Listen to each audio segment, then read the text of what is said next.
Welcome to Headstones and Microphones Founder Stories, where we use AI to step into the past through a researched, first-person simulation of history's most visionary founders. I am your host, Calvin. While we've added some creative storytelling, our goal is to inspire your own study of these trailblazers. Now let's meet our guest. Or should I say guests? Today we are sitting down with the legendary brothers behind the magic, the ultimate creative and financial powerhouse duo, Walt and Roy Disney. Welcome, fellas. It is an absolute honor to have you both here. Thank you, Calvin. Yes, thank you, Calvin. It's a real pleasure. Walt usually does most of the talking, but I'm glad we can both share our side of the story today. This is going to be fantastic. Let's dive right in. When you two first conceived of your animation business, the entertainment world was a very different place. Walt, what was the exact moment you realized society was moving in a direction only you could see? And how did you convince the early skeptics like your brother here? Well, Calvin, back in the 1920s, cartoons were just short, silly gags shown before the main feature. Nobody took them seriously. But when sound technology came around, I knew everything was going to change. I remember sitting in the theater watching regular movies and thinking, if we can combine synchronized sound and true personality animation, we can make people really feel something. When we did Steamboat Willie in 1928, the skeptics thought adding sound to a cartoon was a costly gimmick. I had to sell my car just to fund the New York recording sessions. But the moment that little mouse started whistling and the audience roared, I knew we had tapped into the future. He certainly did.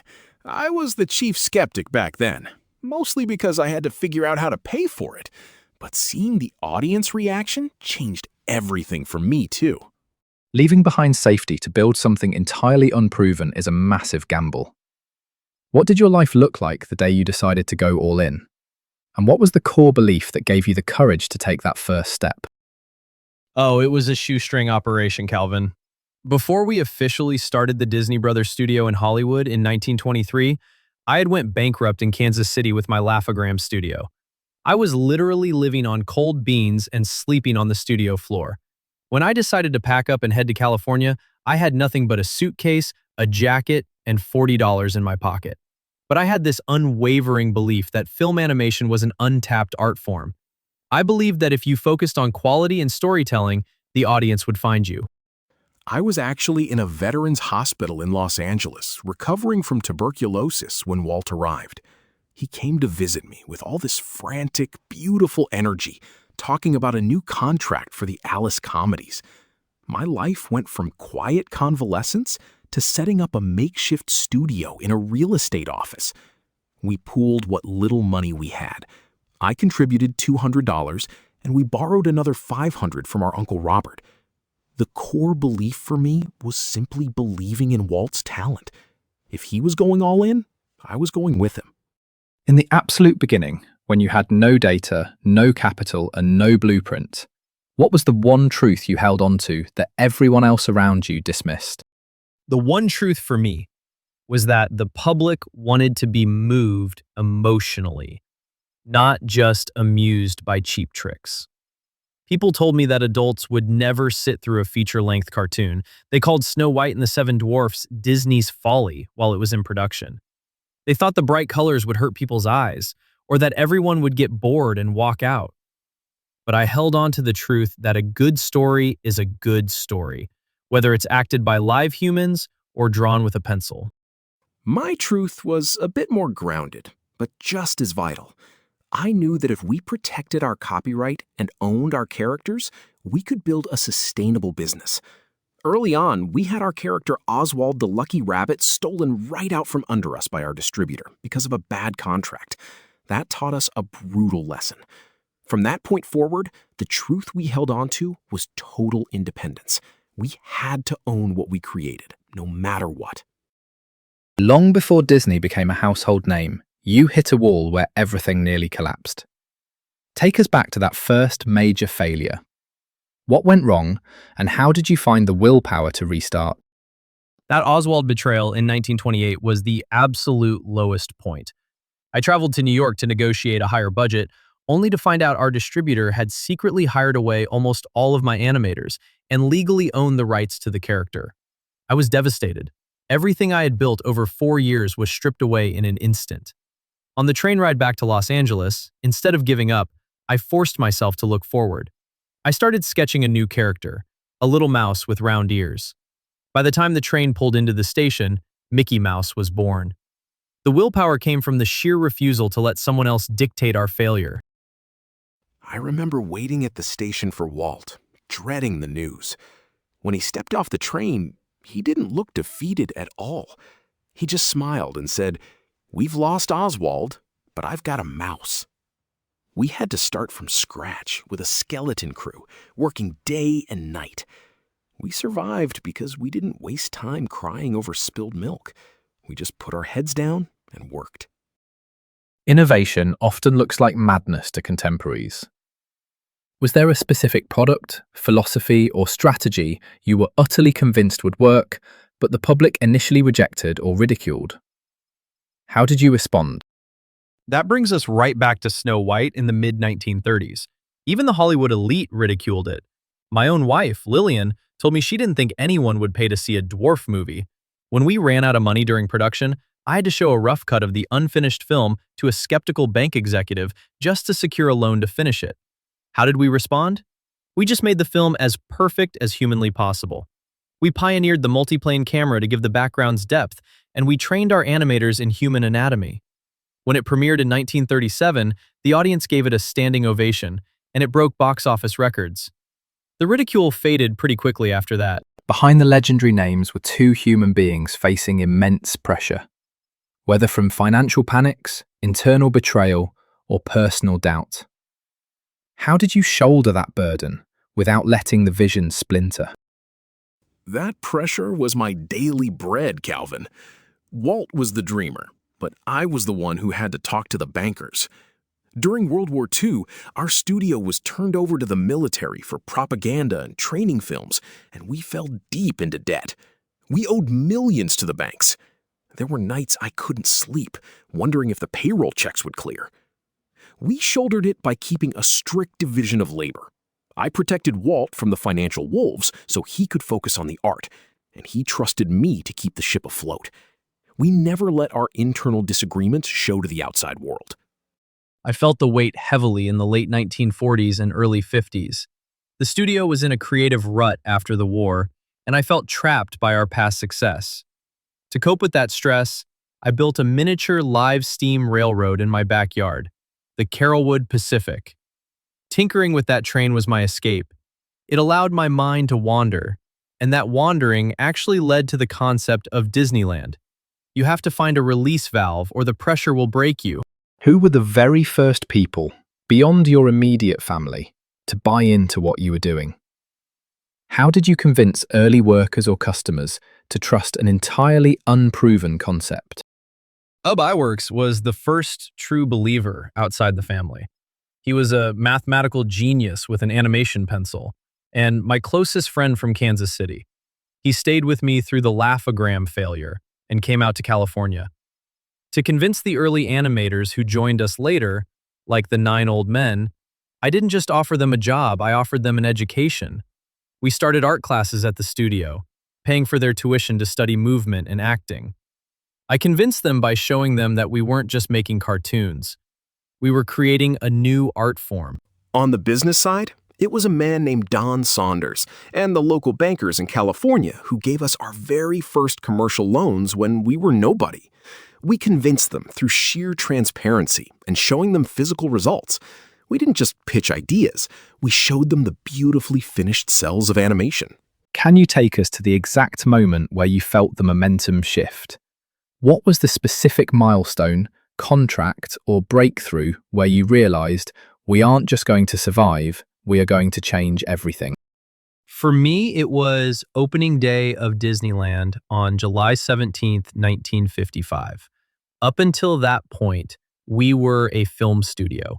Amusement parks back then were dirty, unsafe places, and everyone thought I was insane for building one. Opening day was a logistical disaster. Fake tickets, wet asphalt, plumbing failures. But when I saw the expressions on the children's faces as they walked through Sleeping Beauty Castle, I knew the momentum had shifted permanently. We had broken the barrier between the screen and reality. We weren't just an animation company anymore. We were a part of American life. From a financial perspective, it was the release of Cinderella in 1950. If that movie had failed, the studio would have gone under. We were over $4 million in debt. But Cinderella was a massive hit. That was the breakthrough that allowed us to establish our own distribution company, Buena Vista, and finally stop giving away a percentage of our profits to outsiders. That was the moment I knew we were safe. You didn't just build a company, you built a distinct culture and philosophy that outlasted you. In the early days, when it was just a handful of people in a room, how did you instill that standard of excellence or service? It all came down to a shared pride in the work. In the early days at the Hyperion studio, there was no hierarchy. We all ate lunch together, played softball together, and called each other by our first names. But the standard of excellence was driven by a mutual understanding that good enough wasn't good enough.